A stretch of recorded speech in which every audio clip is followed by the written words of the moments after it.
नमस्कार दोस्तों, आज हम बात करेंगे अपनी इनकम के लिए ऐसा सिस्टम कैसे बनाया जाए जिससे हमें हर महीने बार बार सेविंग और इन्वेस्टिंग के फैसले लेने की ज़रूरत न पड़े।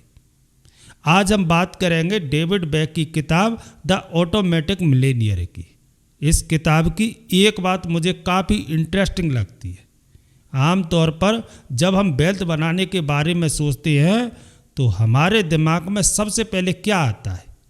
ज़्यादा पैसा कमाना होगा, फिर अच्छा बजट बनाना होगा, हर खर्च का हिसाब रखना होगा, हर महीने खुद को समझाना होगा कि इस बार ज़्यादा पैसा बचाना है और फिर जो पैसा बचेगा उसे इन्वेस्ट करना है। लेकिन अगर वेल्थ बनाने का तरीका इससे थोड़ा आसान हो जाए तो, अगर आपको हर महीने खुद को सेविंग के लिए मनाना ही ना पड़े तो, आपकी सैलरी आए और उसका एक हिस्सा अपने आप अलग हो जाए, आपको याद रखने की ज़रूरत ना पड़े, आपको हर महीने ये सोचने की ज़रूरत ना पड़े कि इस बार 5,000 बचाऊं या 10,000। आपका सिस्टम पहले ही तय कर चुका हो कि फ्यूचर के लिए कितना पैसा जाना है। यही इस किताब का सबसे इम्पोर्टेंट आइडिया है। मुझे इसमें सबसे अच्छी बात यह लगती है कि डेविड बेक वेल्थ को सिर्फ डिसिप्लिन की प्रॉब्लम की तरह नहीं देखते, वो इसे सिस्टम की प्रॉब्लम की तरह देखते हैं। क्योंकि हम सब जानते हैं कि सेविंग करनी चाहिए, लेकिन ये जानना कि सेविंग करनी चाहिए और सालों तक सेविंग करते रहना, इन दोनों में बहुत बड़ा फर्क है। मान लीजिए किसी व्यक्ति की इनकम 60,000 रुपये है, वो तय करता है कि हर महीने 10,000 रुपये बचाएगा। सैलरी आते ही उसके अकाउंट में पूरे 60,000 रुपये आ जाती है। अब वो सोचता है कि पहले घर का खर्च निकाल लेते हैं, फिर बिजली का बिल, फिर राशन, फिर बाहर खाना, फिर ऑनलाइन शॉपिंग, फिर दोस्तों के साथ बाहर जाना, फिर कोई छोटा मोटा खर्च। और महीने के आखिर में जब वो अपना अकाउंट देखता है तो शायद 2,000 रुपये भी नहीं बचे। फिर वो खुद से कहता है अगले महीने से पक्का सेविंग करूँगा। लेकिन अगला महीना आता है और कहानी फिर वही रहती है। यहाँ प्रॉब्लम ये नहीं है कि वो सेविंग करना नहीं चाहता, वो सेविंग करना चाहता है। प्रॉब्लम ये है कि उसने सेविंग को महीने के आखिर का डिसीजन बना दिया। और महीने के आखिर में सेविंग करने का मतलब अक्सर होता है जो बचा वो बचा।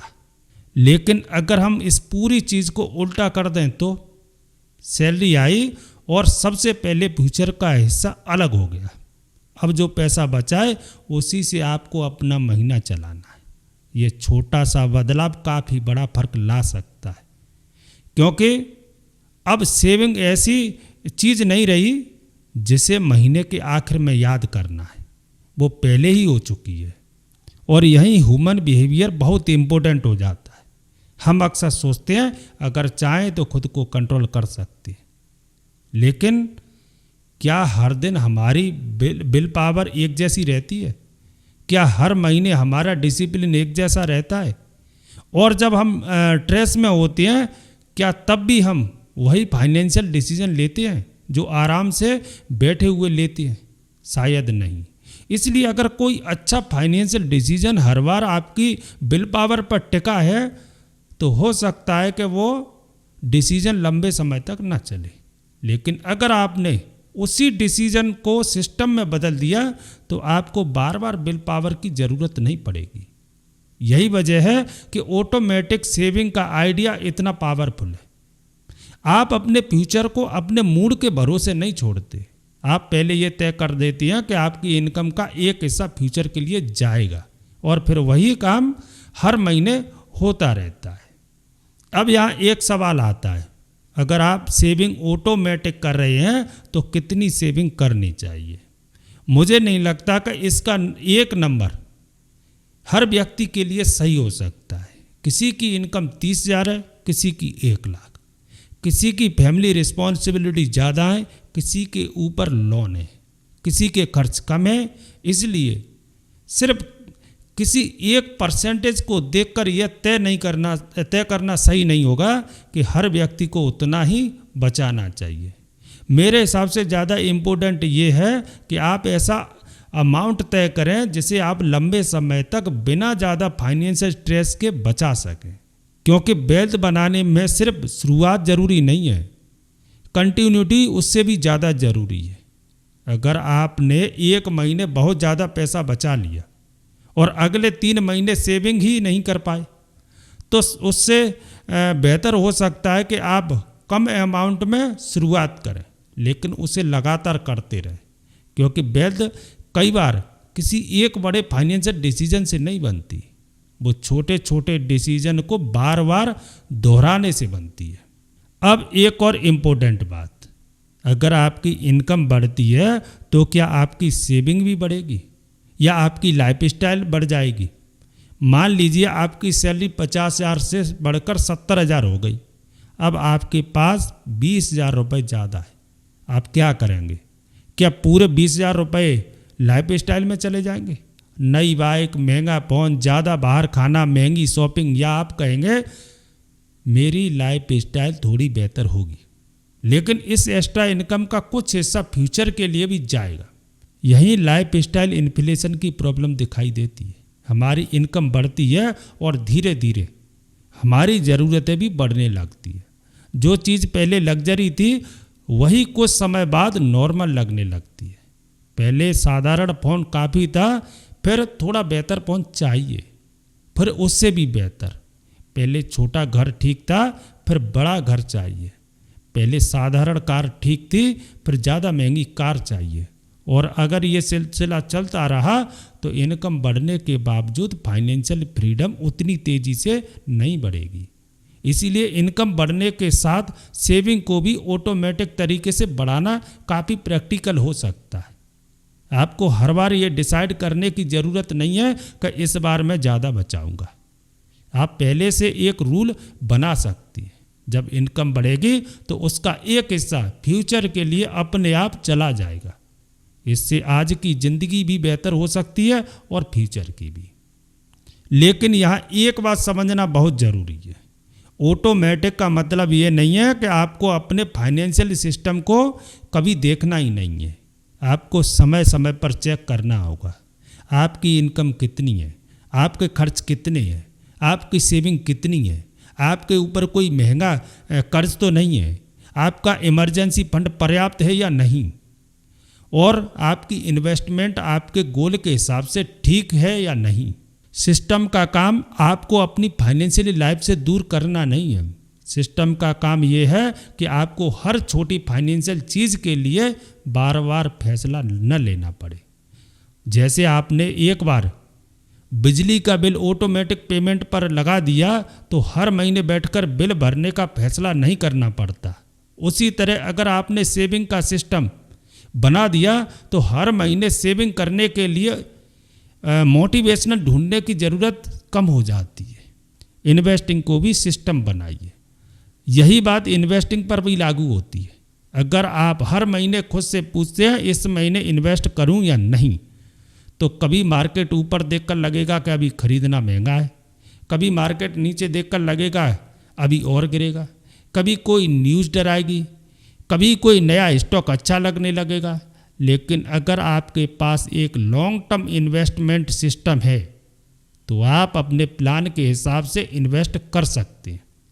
लेकिन एक बात यहाँ भी समझना होगा, ऑटोमेटिक इन्वेस्टिंग का मतलब ये नहीं है कि कोई भी इन्वेस्टमेंट चुन ली और फिर आंख बंद करके पैसा डालते रहे।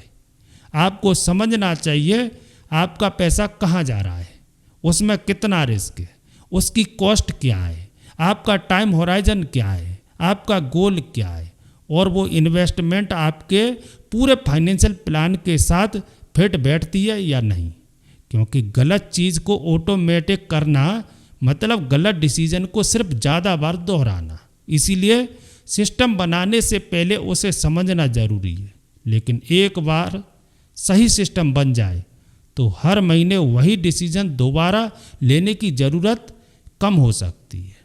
अब एक और चीज़ पर ध्यान दीजिए, अगर आपकी सेविंग ऑटोमेटिक हो रही है लेकिन आपके पास इमरजेंसी फंड नहीं है तो अचानक आने वाला बड़ा खर्च आपकी पूरी योजना हिला सकता है।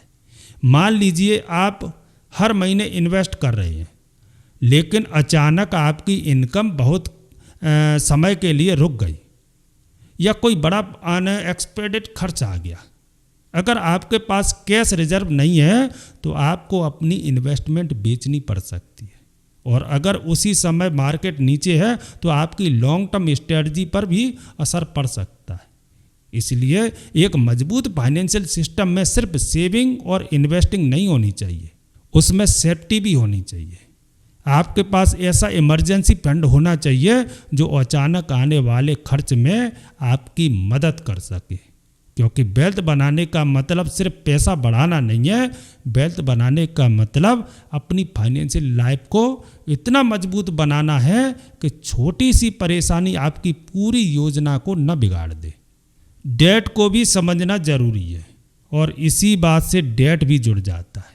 कई लोग इन्वेस्टमेंट शुरू कर देते हैं, लेकिन दूसरी तरफ हाई इंटरेस्टेड डेट चलता रहता है। एक तरफ आपका पैसा बढ़ने की कोशिश कर रहा है और दूसरी तरफ इंटरेस्ट आपके पैसे को लगातार कम कर रहा है। इसलिए अगर आप फाइनेंशियल फ्रीडम की तरफ जाना चाहते हैं तो आपको अपने डेट को भी समझना होगा। कौन सा डेट जरूरी है, कौन सा डेट आपकी इनकम पर बहुत ज़्यादा बोझ डाल रहा है, कितना इंटरेस्ट जा रहा है, और अगर आपकी इनकम का एक बड़ा हिस्सा पुराने डेट को चुकाने में चला जाता है तो फ्यूचर के लिए कितना बच रहा है। यही वजह है कि पर्सनल फाइनेंस को सिर्फ इन्वेस्टमेंट समझना सही नहीं है।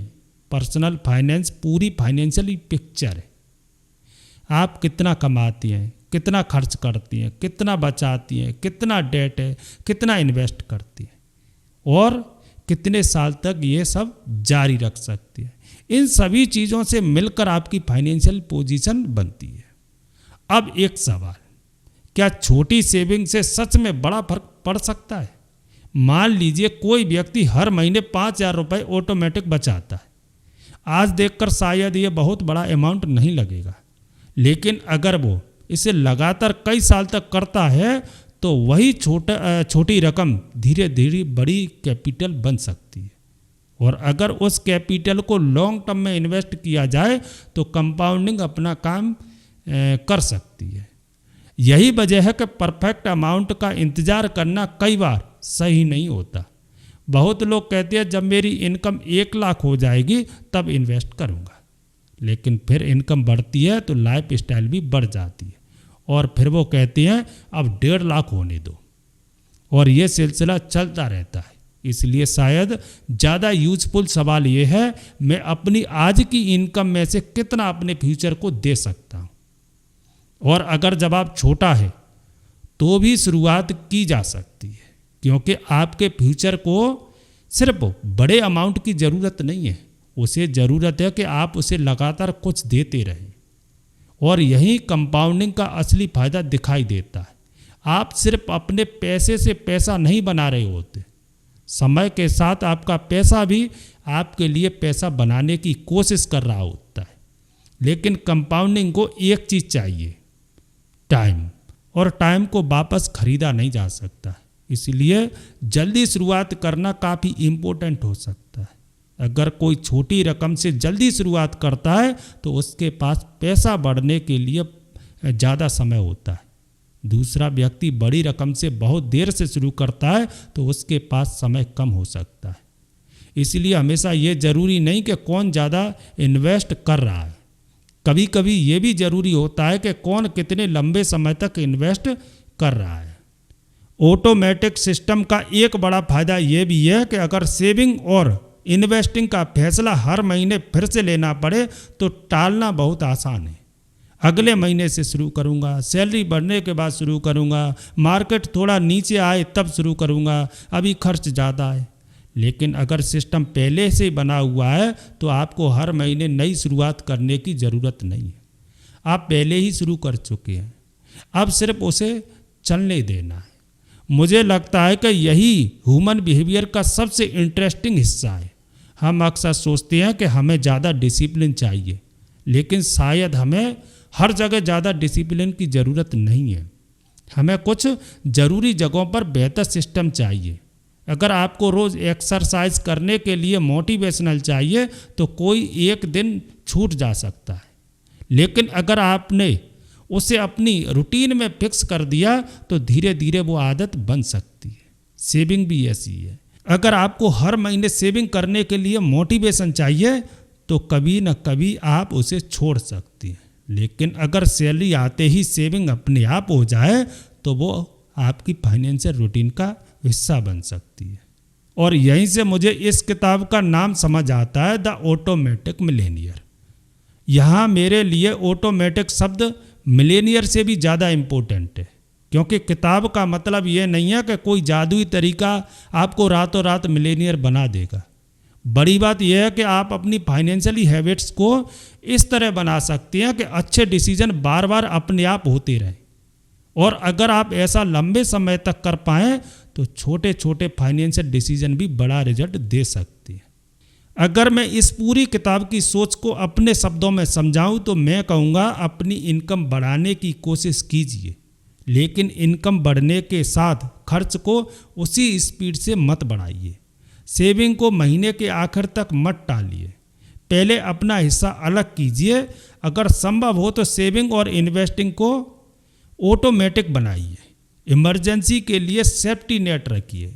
हाई इंटरेस्ट डेट को सीरियसली लीजिए और अपने फाइनेंशियल सिस्टम को इतना सिंपल रखिए कि आप उसे लंबे समय तक फॉलो कर सकें, क्योंकि वेल्थ बनाने के लिए आपको हर महीने कोई शानदार फाइनेंशियल डिसीजन लेने की ज़रूरत नहीं है।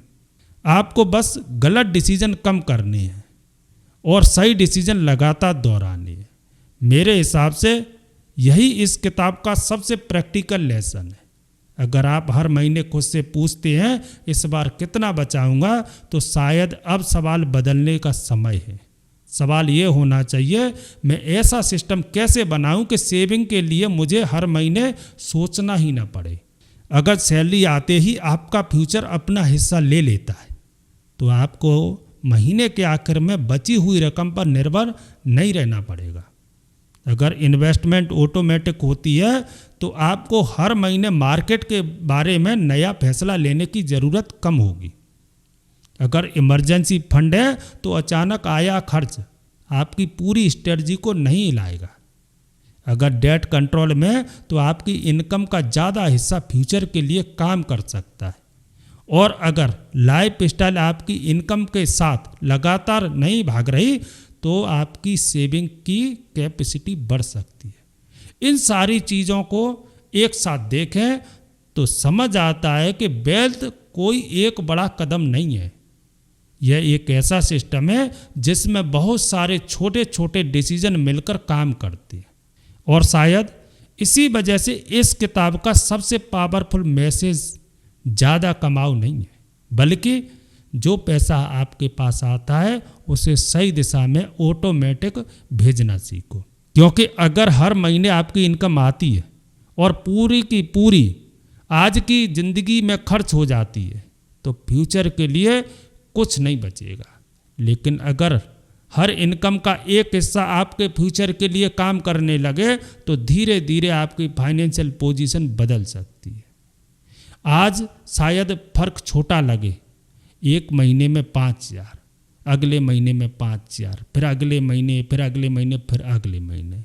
यही छोटे छोटे डिसीजन समय के साथ बड़ा फर्क पैदा कर सकते हैं। अगर मुझे द ऑटोमेटिक मिलेनियर से सिर्फ एक बात याद रखनी है तो मैं यह याद रखूँगा, वेल्थ बनाने के लिए हर महीने खुद को सेविंग के लिए मोटिवेट करने की ज़रूरत नहीं है। आपको ऐसा सिस्टम बनाना है जो आपकी मोटिवेशनल ख़त्म होने के बाद भी चलता रहे, क्योंकि आपका फ्यूचर आज के मूड पर डिपेंड नहीं होना चाहिए। आज आप बहुत डिसिप्लिन वाले हैं तो सेविंग हो, कल आप बिजी हैं तो भी सेविंग हो, अगले महीने कोई नया खर्च आ गया तो भी आपके फ्यूचर को उसका हिस्सा मिल सके। यही ऑटोमेटिक सिस्टम की असली ताकत है। और शायद वेल्थ बनाने का सबसे सिंपल तरीका भी यही है। सेविंग करने की कोशिश मत करिए, ऐसा सिस्टम बनाइए कि सेविंग अपने आप होती रहे। क्योंकि जब किसी अच्छे फाइनेंशियल डिसीजन को बार बार लेने की ज़रूरत नहीं पड़ती तो उसे लंबे समय तक फॉलो करना थोड़ा आसान हो सकता है। और जब वही छोटा डिसीजन हर महीने, हर साल और लगातार दोहराया जाता है तो समय उसके रिजल्ट को बहुत बड़ा बना सकता है। तो आज के वीडियो में बस इतना ही, मिलते हैं अगले वीडियो में, तब तक के लिए जय हिंद।